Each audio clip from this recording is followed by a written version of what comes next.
আসসালামু আলাইকুম। যে এইমাত্র একটা দুর্ঘটনা ঘটলো, এই যে আমাদের এই ড্রাইভার সাহেব এবং যাত্রীরা মোটামুটি আহত হয়েছেন।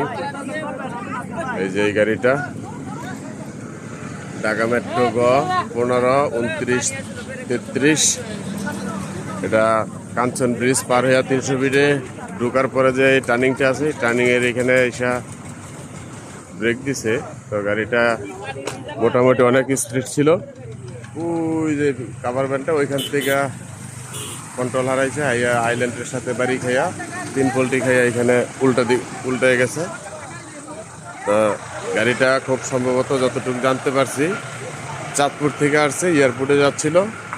তো যদি কোনো ভাইয়ের পরিচিত কেউ চিনেন গাড়িটা, তাহলে অবশ্যই যোগাযোগ করবেন।